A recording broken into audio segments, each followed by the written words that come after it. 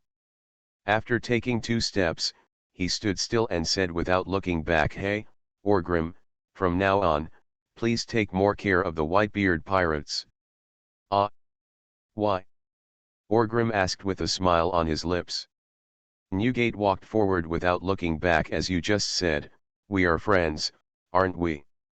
"Gee ha ha ha ha ha, you bastard old man, aren't you as treacherous as me?" Orgrim laughed. Newgate said no more, because he knew that Orgrim had already agreed. There may be some nastiness, some despicability, but they are all caused by different positions. Put aside these in terms of 2 people, consider them friends. Newgate took a few steps and saw that the Whitebeard pirates had finished loading the ship. He smiled and prepared to board the ship. But at this moment, he seemed to feel something, and turned his head to look at the port alley not far away. Under the shadow, there is a figure, slightly fatter. It's Teach. There was hesitation, confusion, and a lot of embarrassment on Tikai's face. He was looking at Newgate, looking at the father who had sheltered him for decades, went through life and death in Marine Headquarters Marineford, and rescued him. The 2 people's eyes met, and Tikai opened his mouth, wanting to say something, but in the end, he failed to speak. Newgate looked at Teach, and his heart was complicated. At Marineford, I thought he was dead, but unexpectedly something happened. But Newgate was not a fool. Later, he naturally understood the dirty relationship between Teach and Orgrim. But again, as early as when Teach knelt on the execution platform and cried out, "Dad, you shouldn't have come," Newgate had already forgiven this ambitious and stupid son. Seeing Teach's tangled look, Newgate suddenly laughed and waved to Teach. "Idiot, the ship is about to leave. What are you doing hiding here? Teach. Let's go quickly, it's time for us to go home." Listening to Newgate's voice, Teach's eyes turned red and tears almost flowed out.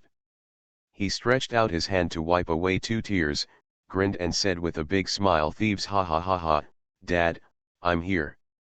At this moment, it seemed that things like the dark fruit, those ambitions that he had dreamed of and been looking for decades, no longer seemed important. Just as Teach was about to leave after chasing Newgate, Orgrim's voice came from behind him. "Hey, Tiki." Orgrim held a devil fruit that he had just received from Gangplank in his hand and called out with a smile. Teach paused for a moment, and Newgate seemed to have guessed something. He waved his hand and nodded. He said without replying, "Hurry up, don't keep everyone waiting for too long." Tikai nodded quickly and said, "Don't worry, Dad." After saying that, Teach turned his head and looked at Orgrim. Then, with surprise in his eyes, he recognized that Orgrim was holding the dark fruit. "Mr. Hammer," Teach looked at Orgrim expectantly. Orgrim smiled and looked Tiki up and down. After a long time, he said with some emotion, "You really made me miss the mark, Tiki." To be honest, he really misjudged Tiki. He didn't expect that this ambitious guy would still have warmth in his heart in the end. After listening to Orgrim's words, Teach scratched his head in embarrassment. For a moment, I didn't know what to say. Indeed, when Newgate spoke just now, the first sequence in his mind was no longer the dark fruit, but the Whitebeard pirates. This didn't even occur to him. People's dreams will never end, right? Orgrim suddenly said. Teach was stunned for a moment, then laughed and said, "That's right, people's dreams will never end." As soon as he finished speaking, Orgrim raised his hand and threw out the precious dark fruit. Tiki caught the dark fruit that he dreamed of, and was very happy. "I am a man who sticks to his word, take it, I promise you the reward, the world after this belongs to you ambitious bastards, the sea is waiting for you." Orgrim smiled and said. Teach grabbed the dark fruit and looked at Orgrim in surprise. "Master Hammer, what do you mean, are you not planning to go to sea?" Orgrim rolled his eyes at Teach and said, "Who said that?" Just when Tiki was confused, Orgrim smiled again and said, "If you want to know the answer, Go to the sea to find it. Gee ha ha ha ha. After finishing speaking, Orgrim ignored the somewhat confused Teach and turned around and walked out of the port. Gangplank followed Orgrim's pace in a few steps. After walking out of the port, he opened his mouth and asked, "The dark fruit is a good thing. I thought you wouldn't give it to Tikai, Mr. Zui. That guy will definitely not be someone who can live idle in the future." Gee ha ha ha ha, that's right, Orgrim said with a smile. Teach, from now on he will definitely be a bastard who wants to stir up troubles on the sea. Then you give it back to him, Plank joked with a smile. First, he is not dead, and there is no need to go back on the things that I have already promised, or to lower the price. Orgrim said. After a slight pause, he had an expectant smile on his face and continued softly. Second, Gangplank, let me ask you, you tell me, what reason do I have to stop a man from his ambition to run to the sea? Gangplank thought about Orgrim's words for a moment, and finally a smile appeared on his face. He shook his head and said, "Yes, Mr. Hammer, you are right. There is no reason to stop a man from running towards where is the ambition of the sea. Gee ha ha ha ha ha, be it Teach or Crocodile, these guys should be left to Andre and the others to deal with the headaches of the sea and this era, it will all belong to them in the end." Orgrim laughed. "Oh, you are right," Orgrim wryly walked over from behind with a smile. With Newgate gone, there was no need for him to continue blowing wind at the port. "Our pirate relay, wasn't that how you old guys looked at me back then?" Orgrim said with a smile. Yes, Rayleigh nodded, with a trace of reminiscence in his eyes, and finally said, "This sea, this era, in the end, all belong to young people. Come on, don't blow the wind here, they must have prepared a banquet, right? Go have a drink or two." Orgrim grabbed Rayleigh's shoulders and said with a smile. In this way, the three of them walked into Avalon talking and laughing. The Whitebeard pirates also set sail and left the port. It seems that the times are intertwined, but it is unclear which side represents the new future. Is it Newgate? No, is it Orgrim? Or is it Teach?